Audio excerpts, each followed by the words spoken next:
Preparing injection molding simulations is now faster and more intuitive in SOLIDWORKS Plastics 2020.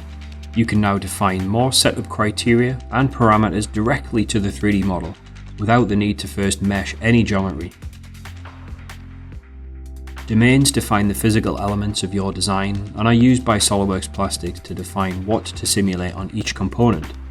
You can now simply right-click and define these domains from the plastic study prior to meshing any of the geometry. Likewise, boundary conditions define the functional parameters of your simulation, such as the injection location into your cavities, including plastic flow rates, the clamp force and shut-off direction of the mold, and cooling inputs and outputs to define the cooling parameters of the injection molding process.